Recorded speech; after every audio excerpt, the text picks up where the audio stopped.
Bem-vindos mais uma vez ao podcast Quinto Império, onde Portugal vale a pena. E vão ver que vai valer a pena, porque hoje vamos pensar, ouvir e aprender com o nosso convidado de hoje. Ele é Frei Fernando Ventura, frade franciscano capuchinho, nascido em Matosinhos, é licenciado em Teologia pela Universidade Católica e em Ciências Bíblicas pelo Pontifício Instituto Bíblico de Roma. Foi professor de Sagrada Escritura, fez rádio, é um comentador televisivo conhecido, autor, aliás, de inúmeros artigos em Portugal e no estrangeiro, é um conferencista conhecido também pelo mundo inteiro, foi considerado há alguns anos pela TSF a figura do ano em Portugal, é diretor da revista Bíblica, tradutor e intérprete na Santa Sé, é o responsável pelo Banco de Leite de São Tomé e é hoje nosso convidado. Bem-vindo, muito obrigado pelo vosso convite. É realmente um prazer estar aqui consigo, ouvi-lo, vê-lo e pensar em conjunto. Muito obrigado. Vamos direto ao assunto. Vamos embora. Deus tem religião? Oxalá que não. De certeza que não. Eu gosto de provocar as pessoas, quando faço encontros bíblicos, exatamente com essa pergunta. A partir do Gênesis. A primeira frase, Bereshit bara Elohim et hashamayim vet haaretz haaretz hayat tohu vavohu v'ruach Elohim merachefet al pnei tehom. Ao certo, na última parte nós não sabemos o que significa. Mas, no princípio, quando Deus criou os céus e a terra era em forma e vazia, o Espírito de Deus pairava sobre a superfície das águas. Costumo perguntar às pessoas qual é o estado civil de Deus aqui. No princípio. Está sozinho. Solteiro. Vamos chegar quase à última frase da Bíblia. Apocalipse 22, 17. Está lá escrito. O Espírito e a esposa dizem vem.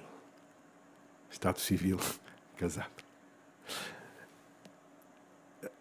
A única coisa que dá unidade a toda a Bíblia, desde o Gênesis ao Apocalipse, desde a criação à recriação, é uma coisa que é preciso desmontar na cabeça das pessoas. Quando se fala em Apocalipse, vêm as imagens do Apocalipse Now, não é? O Apocalipse não é destruição de coisíssima nenhuma. É a vitória definitiva de Deus. É a concretização da aliança. É a aliança que dá sentido a tudo. Aquilo que em Gênesis, e Gênesis é o primeiro livro da Bíblia por ordem de apresentação, está muito longe de ser, é dos últimos livros do Antigo Testamento a ser escrito. Por trás do Gênesis há muita vida vivida, muita vida sofrida, muita vida celebrada. Mas aquilo que no Gênesis é o pecado originante, eu já não lhe chamo pecado original, porque com tanta gente a pecar há tantos anos já é muito difícil ser original, porque aquilo já alguém fez. O que é que está na origem do pecado? Nós só cometemos um pecado. O resto são variações que metem dó maior ou dó menor. Mas só cometemos um pecado que é querer ser Deus diante de Deus e diante dos outros. É o pecado originante. É a vontade de comer o fruto, que não era maçã nenhuma, porque o texto não fala de maçãs, fala no fruto. Fruto de quê? Da árvore da vida e da árvore da ciência do bem e do mal. Quem é o Senhor da vida? É Deus. Quem é o Senhor da ciência do bem e do mal? É Deus. O que é a humanidade que quer fazer ser Deus? Os nossos pecados, os nossos conflitos, as nossas guerras, os nossos desequilíbrios todos têm a ver com isto. Vamos chegar ao último livro da Bíblia, capítulo 21. Eis que faço novas todas as coisas. A nova Jerusalém que desce do céu como esposa adornada para o seu esposo. É a aliança que dá sentido a tudo. Deus casou com todos os homens, com todas as mulheres, com todas as religiões, com todas as filosofias, com a humanidade inteira e com a criação inteira. Até hoje só Francisco de Assis é que percebeu isto. E foi coerente até ao fim. Onde Francisco, que não é um panteísta, Francisco usa a expressão irmão e irmã para todas as criaturas. Nós precisávamos de outro São Francisco de Assis agora. Urgentemente. Precisávamos, sobretudo, que todos nós, entrássemos nesta dimensão de intimidade connosco, de intimidade com Deus e de intimidade com os outros. Porque, eu costumo dizer isto e algumas pessoas escandalizam-se, nós somos herdeiros, quer queiramos, quer não, de uma cultura judeo-cristã. Nem o judaísmo é uma religião, nem o cristianismo é uma religião, nem o franciscanismo é uma ideologia. O judaísmo, na sua essência essencial de aliança, da Shekinah, da presença de Deus na história, da presença de Deus junto, Shakan. Shakan em hebraico é vizinho. É aquele que coloca, que espeta as espias da sua tenda no acampamento ao lado da minha. O Deus de Abraão, o Deus de Isaac, o Deus de Jacó, o Deus de Jesus Cristo. Não é um Deus de um céu distante. É um Deus do aqui e do agora. É um Deus de tu. E não há falta de respeito aqui. Em hebraico e em grego não existe o vós, vossa excelência, vossa reverência, vossa excelência reverendíssima, daquelas coisas que a gente se vai baixando, não é? Eu digo sempre, quando mais, na minha terra, diz quanto mais a gente se baixa, mais se vê as meias, não é? Porque as calças sobem. Há várias variações. Há várias variações. Estamos em público. Só existe um nós quando um eu e um tu se encontram. O judaísmo é essencialmente um desafio de relação. O encontro de Moisés com a sarça no Sinai é de uma profundidade brutal. Desde logo, alguém que se atreve a deixar-se incomodar por aquilo que não entende e vai à procura. É um arbusto que arde e não se queima. Depois, uma voz que diz e chama pelo nome, Moisés, Moshe. Mas ao mesmo tempo diz, espera aí, tira os sapatos que a terra que pisas é sagrada.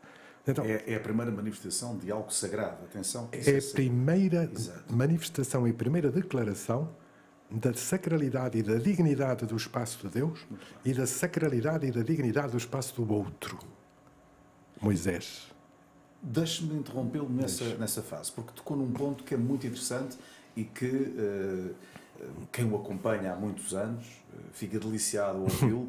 Tem dias. Quando eu digo que fica deliciado é porque faz sentido para nós. E nós cada vez mais precisamos de luz neste nevoeiro que estamos a passar. O espaço, o nosso espaço e o espaço do outro. Nós temos que tolerar o outro? De maneira nenhuma. Uma das coisas que mais me arrelia, há 3 coisas que me arreliam. É a tolerância, a liberdade, sobre tudo isso, a tolerância e a liberdade. A nossa liberdade continua a terminar quando começa a liberdade do outro, como ouvimos muitas vezes. Esse é o motivo de todas as guerras. Se alguém para mim é o limite da minha liberdade, eu tenho de o matar para ser livre. Um dia havemos de chegar lá. Isso já é uma etapa. Hein? É como a justiça olho por olho, dente por dente. Já existe alguma razoabilidade. Okay? Não é qualquer coisa por nada ou por quase nada. Olho por olho, dente por dente, é algum equilíbrio. O ver o outro, o ver a liberdade do outro como limite da minha liberdade, já é alguma coisa, é um caminho do meio. Mas o ponto de chegada não pode ser esse. O ponto de chegada tem que ser fatalmente entender a minha liberdade alargada na medida em que é capaz de se associar à liberdade do outro e vice-versa. Eu costumo dar o exemplo das varandas nos prédios, não é? Prédios que têm varanda a toda a volta. Cada apartamento tem 2 metros de varanda. Se tirarem a porcaria das paredes, cada um dos vizinhos fica com 100 metros de espaço de circulação. Agora, não vai tocar, obviamente, no outro, no vizinho. Vai obrigar a construir o nós, que é isso que está... Deixa-me ir só dar um saltinho à tolerância, que também é só uma via de meio. Eu posso tolerar uma dor de dente, posso tolerar uma dor de cabeça, posso tolerar um acidente, porque aconteceu. Agora, se eu digo a alguém eu tolero-te, estou-me a colocar num pedestal diante do outro. Tu és uma coisa que não vale nada, mas pronto, é paciência, tenho de tolerar, tenho de te aturar. É já um caminho do meio, mas não pode ser a ponto de chegada. E tornou-se uma palavra de moda, temos de ser todos tolerantes. Não quero tolerar ninguém, por amor de Deus, não me tolerem. Eu preciso chegar a poder respeitar o outro, nas suas diferenças, nas suas qualidades, nos seus defeitos, nas suas luzes e nas suas sombras. E ter o direito de pedir que o outro me respeite também nas minhas limitações, nas minhas sombras e nas minhas luzes. Então aí poderemos construir um nós, quando o outro se transforma num espelho do eu. Deixa-me voltar ao Moisés, que é delicioso. Estávamos na primeira grande declaração da dignidade e sacralidade do espaço de Deus e da dignidade e sacralidade do espaço do outro. Moisés, em hebraico, escreve-se com 2 letras. Moshe, Meshe. O que é que este Moshe pergunta à voz que lhe fala? Como é que te chamas? Qual é o teu nome? E nome, em hebraico, diz Shem. Sheme. Dá para ver o espelho? Hashem É um anagrama. é um anagrama. O outro tem que ser o espelho onde eu me vejo. Eu posso ser, eu será seja o espelho onde o outro se vê. E aí existe a revelação. Temos que nos ver ao outro no espelho. Reeducar o olhar para o nós. E aí podemos construir e perceber até ao fundo o significado do nome de Deus. Porque Deus a voz responde. Diz, Ehyeh, Asher, Ehyeh. É uma forma do verbo ser. Sou, Asher, que sou. Agora, isto é um construto. São 3 palavras que funcionam juntas e que juntas ganham um significado maior. Eu sou aquele que é sendo. Sou aquele que é sendo. É. Este gerúndio é o segredo. Porque este gerúndio pede um complemento, e um complemento de relação. Eu sou aquele que é sendo contigo. Isto é de uma profundidade brutal. E é quase uma heresia. Deus diz a Moisés, Deus diz a cada um de nós, eu preciso de ti para ser, eu sem ti não sou. E podemos tocar isto na nossa experiência de vida normal. Alguém que eu nunca vi, para mim não existe. Alguém que eu nunca vi, eu não existo, no entanto eu existo. No entanto o outro existe. A construção do nós é um desafio do já e do cada vez mais. Justamente. O ser em vez do ter, não é? Completamente. É uma forma como conjugamos. É. E é a forma de ir para além desta apagada e vil tristeza, como dizia o Camões. Há pouco o Frei falou de algo muito interessante, estava a dar a analogia, a fazer a analogia com as varandas, não é? Essas varandas não são, por vezes, as religiões?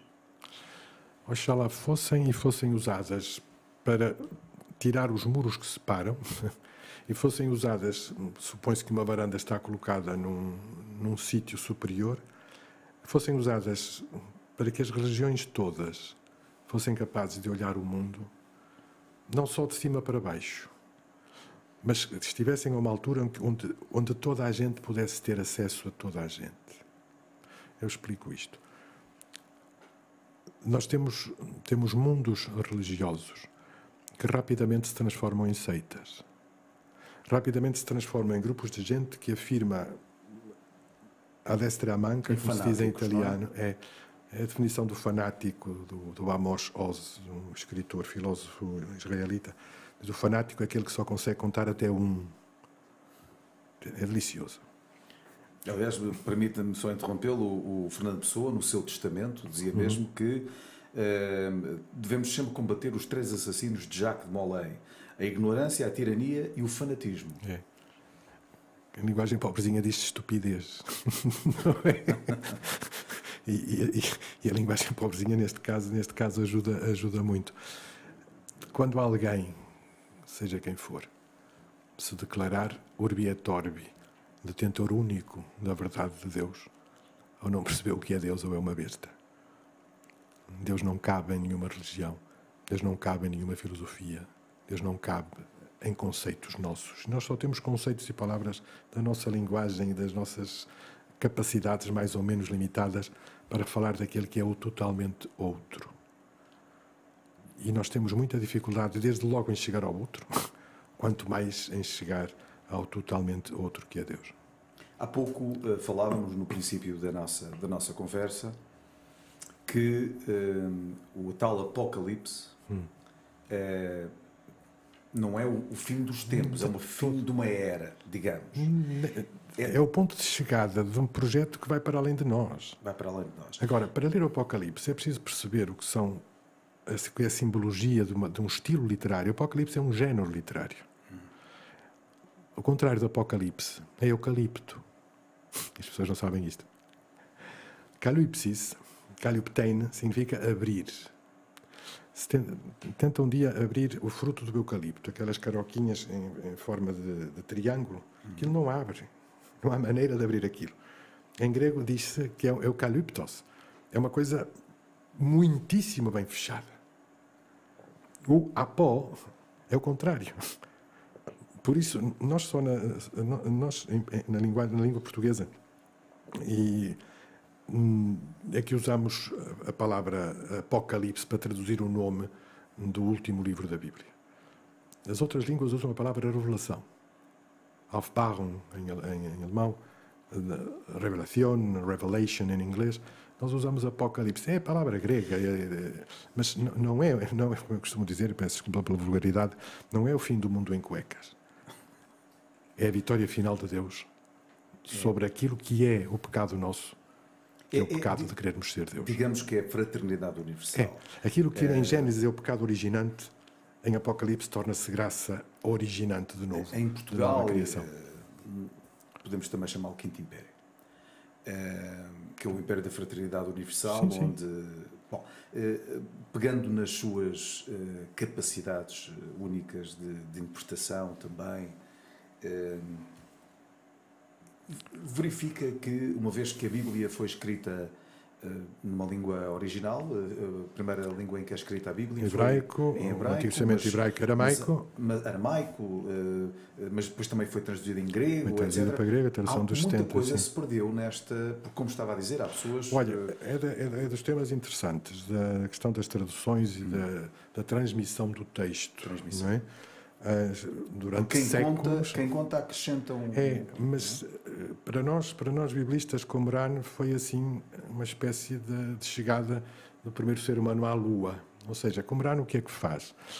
Em Qumran nós vamos encontrar uma comunidade, tudo leva a crer, uma comunidade de essénios, que na altura que foi há 2000 anos, ou mais de 2000 anos, quando foi impossível continuar a viver esta comunidade que vivia separada, segregada da comunidade normal de Jerusalém, era uma espécie de catarismo, de pureza que não se podia, eram intocáveis e intocados, mas tinham e fizeram o depósito das suas escrituras mais preciosas.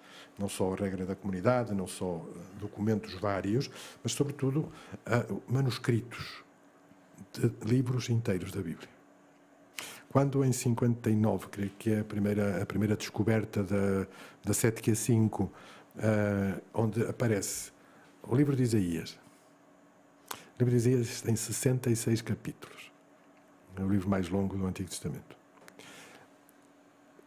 Qumran, uma zona junto ao Mar Morto, temperaturas altíssimas, umidades baixíssimas, as jarras onde os qumranitas guardaram aquilo que tinham de mais precioso nas cavernas à volta da zona norte do Mar Morto, onde viviam, conservou o material. Estamos a falar de pergaminho, estamos a falar de pele de cabras, pele de animais, de papiros, etc. O trabalho de identificação e de junção, estamos a falar de pedaços, alguns deles do tamanho de uma unha, que é preciso analisar o ADN para saber se aquele pedaço ali corresponde à mesma quase um exercício de arqueologia. É um exercício de arqueologia. Há uma imensidão de textos já completamente recompostos, feitos, publicados, não há segredos nenhuns. É outra e vemos que o original corresponde àquilo que era o que eu ia dizer, 66 capítulos de Isaías. Em 66 capítulos apareceram 9 diferenças em relação ao texto mais antigo. Ou seja, Qumran são relevantes? De todos. São diferenças que têm a ver com erros de cópia e com aquilo que era, à época, estamos a falar em material precioso. O material de escrita, hoje papel, nós pegamos um papel e deitamos fora. Claro. Pronto, sempre para a reciclagem. Mas o papel, tudo somado, é uma coisa baratíssima. Estamos a falar em material onde se escrevia que era caríssimo. Então, os textos mais antigos, e este texto Qumran, as palavras, por exemplo, são escritas da direita para a esquerda, estava a fazer assim, mas não, o hebraico escreve-se da direita para a esquerda, e são escritas sem separação. As letras vêm... Não há separação entre palavras. Na escrita antiga também Repara, por exemplo, em hebraico, o feminino termina sempre em A, ou seja, no He, o H. O artigo definido, seja U ou seja A, começa sempre por A. Exatamente a mesma letra. Ou seja, uma discussão destas de crítica literária. Sim. Rasteirinha. Para aqui não temos capacidade, não tenho capacidade para ir mais longe. Mas aquele H que está ali é a terminação feminina da palavra anterior ou é o artigo definido da palavra seguinte? Ok? Só pode ser feita pelo quem conhece e quem faz o enquadramento. Textos escritos à mão. Exato. Que ninguém está 24 horas seguidas a escrever, ou começa e acaba no... Não, tem de parar, tem de fazer xixi, tem de pousar a pena. Qual é a diferença de grande Há algum desses textos de Isaías que tenha um sentido completamente distinto daquele que nós... Nenhum. O texto mais antigo que nós tínhamos, ou seja, Qumran, traz-nos para o toque físico textos 400 anos mais antigos em relação aos textos mais antigos que nós tínhamos conhecimento. Isto dá segurança quanto à transmissão do texto.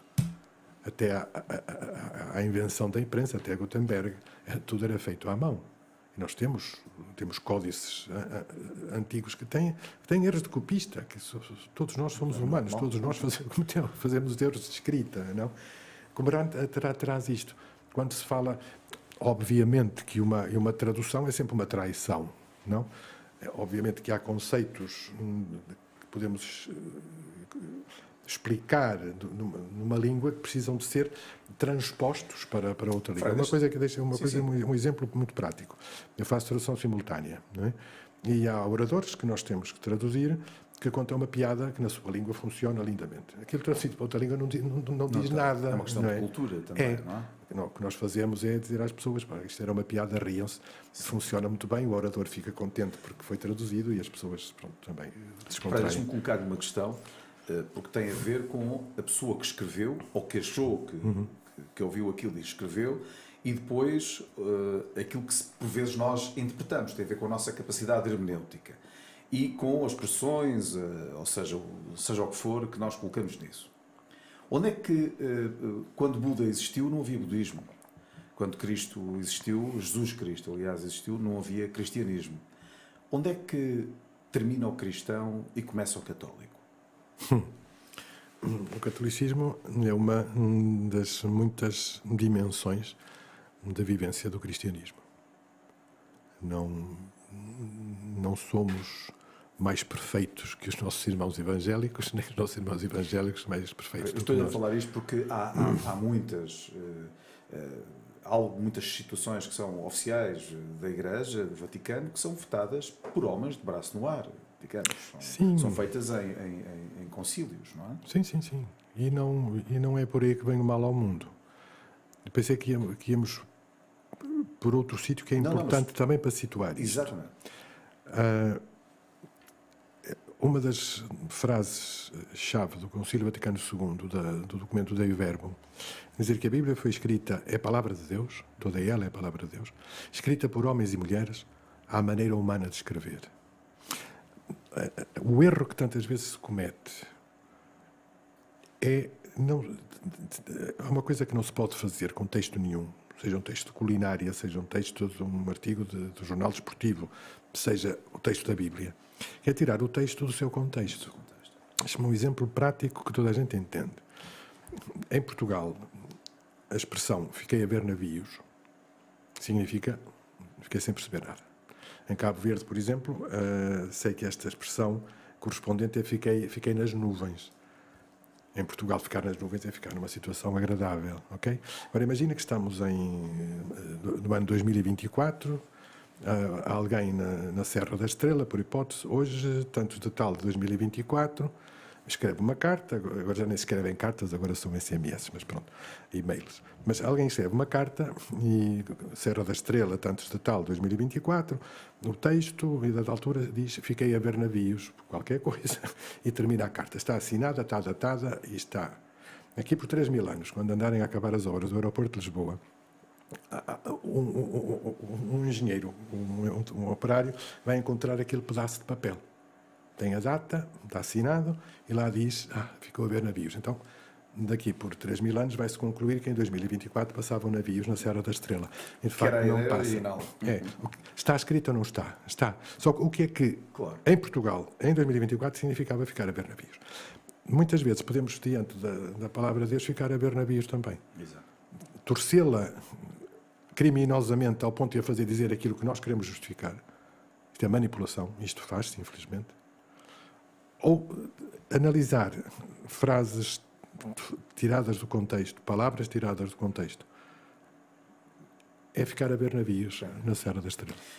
O Frei é além de ser um frade franciscano capuchinho, é um homem que é conhecido por lidar bem, ser um intermediário, entre outras religiões também.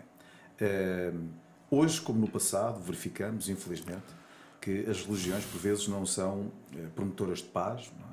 Mas geradoras, como nós vemos hoje em dia, por vezes, infelizmente, geradoras de ódio, de intolerância, de medo. Como é que é possível matar em nome de Deus?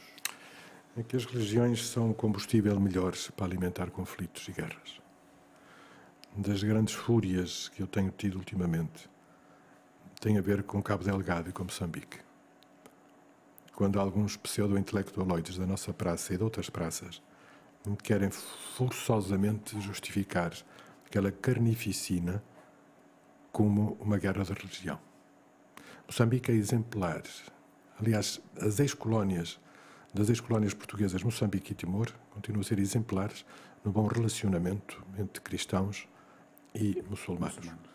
O ministro Al-Khatiri, que foi eleito muçulmano, eleito em Timor, onde a esmagadora maioria da população é cristã católica, neste caso, de alguém que se comportou belissimamente bem, como um senhor como que é.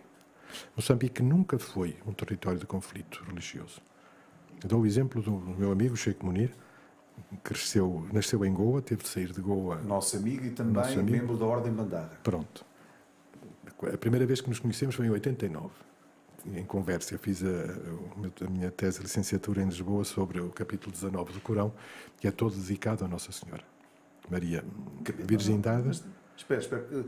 Há muita gente que não sabe isto. O capítulo 19 do Corão é dedicado a Nossa Senhora. A Nossa Senhora. O Corão tem a virgindade de Maria e a Imaculada Conceição como dogma de fé.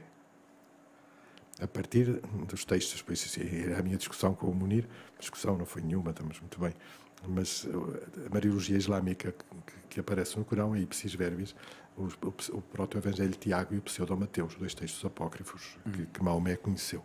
Exato. E o Munir, bem, diz-me, pois claro, os textos são iguais porque Deus é o mesmo. Claro. Um abraço ao Sheikh Munir, se ele nos estiver a ouvir. Mas ele contava-me isso, eu só me senti diferente quando cheguei a Lisboa com 14 anos.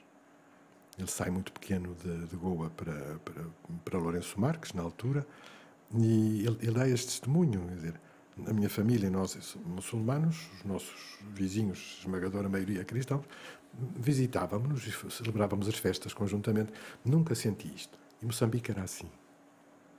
Agora, as religiões servem, infelizmente, porque o problema é que este é o tempo, uma frase que tantas vezes repeti, este é o tempo de passar da religião à fé. Já não há pachorra. Deixa-me usar uma expressão mais grosseira, que é da minha terra. Nós, na minha terra, não dizemos asneiras. Fazemos a pontuação de uma maneira mais viva. Mas não há pachorra para gajos e gajas de religião. Precisamos de homens e mulheres de fé. Que tenham uma relação serena consigo, que tenham uma relação serena com os outros e que tenham uma relação serena com o transcendente. Como quer que o concebam, como quer que se relacionem com ele. Agora, o desafio está aqui. Não são as religiões que são más. São os fanáticos das religiões que trazem a guerra em nome de Deus. Nós hoje, no Quinto Império, estamos a falar com um homem que disse que vivemos numa sociedade solteira de afetos, viúva de emoções e divorciada de compromissos. Frei, o que é que isto quer dizer? Quer dizer a pena que eu tenho de nos escandalizarmos com as palavras e nos escandalizarmos com os afetos. Eu estive na celebração do funeral de um irmão meu, Capuchinho, o Frei Lopes Morgado, poeta, músico, um homem da Bíblia, um homem com 70 anos de estrada e de escrita. E terminei, li 2 poemas dele no final, nos momentos finais do funeral, e terminei com uma expressão que eu usava sempre, que há 7 ou 8 anos, já não sei. Eu tinha uma presença semanal à sexta-feira num programa que já não existe, portanto, era um programa fora de horas da SIC. E eu terminava sempre com a mesma fórmula. Até já, até logo, até sempre. Um dia deste a gente vê-se por aí. Quando nos virmos, quero que saibas que gosto de ti. Era assim que eu terminava. E no final li os 2 poemas do Frei Morgado e no fim disse isto: até já, até logo, até sempre. Um dia destes a gente vê-se por aí. E quando nos virmos, quero que saibas que gosto de ti.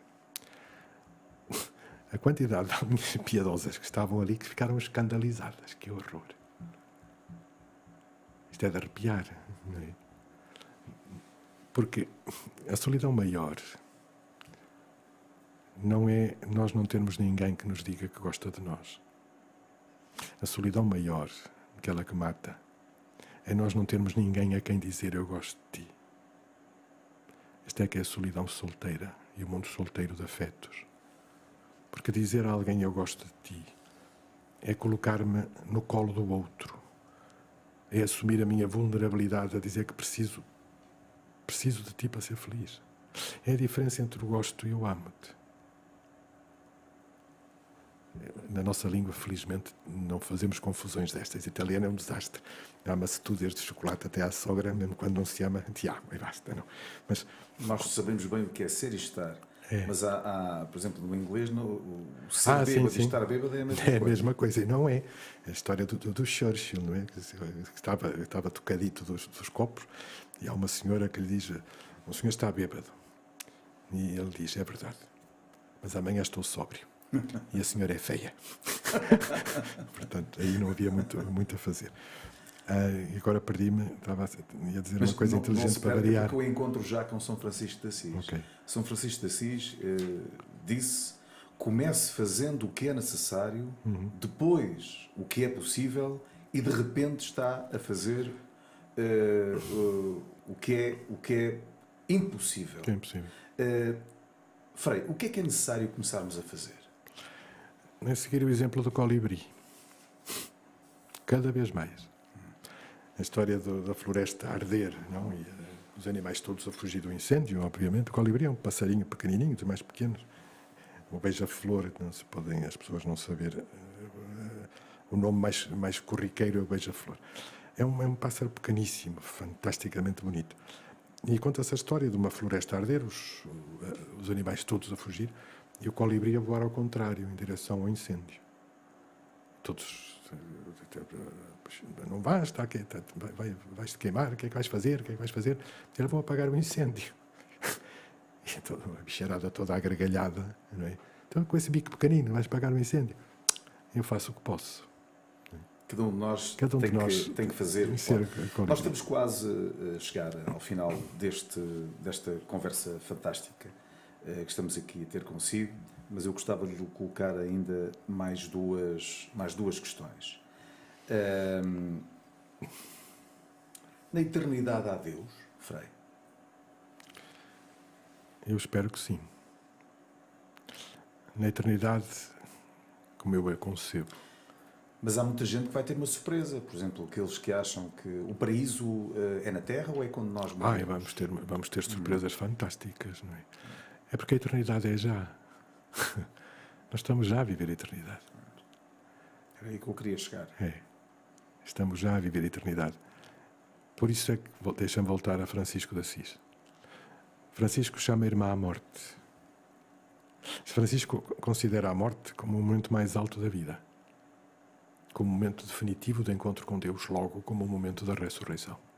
A tal chegada que falou lá. É a chegada. Depois nós, fazemos os nossos crochês e as nossas elucubrações mais ou menos místicas ou místico-gasosas, como dizia o Morgado. E há algumas que são místico-gasosas que só servem para arrotar. Não é? Nós não sabemos. Falar do totalmente desconhecido. Francisco interpretou-o assim. A morte como o momento mais alto da vida. E do outro lado estarei eu, estaremos nós. Estará Deus. E apetecia-me dizer em árabe, Inshallah. Ou em português, Oxalá. Exatamente. Vamos para a última pergunta. Einstein disse que a religião do futuro será cósmica. Transcenderá um Deus pessoal, evitando os dogmas e a teologia. O que é para si o Quinto Império, ou seja, o Império da Fraternidade Universal, o tal ponto de chegada, como nós começamos a falar. É esta verbalização de pessoa de um sonho já do Padre António Vieira.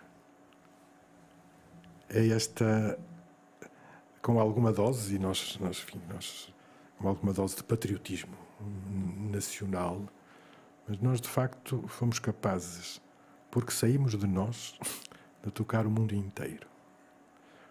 É a primeira necessidade da construção do ser eu e do sermos nós.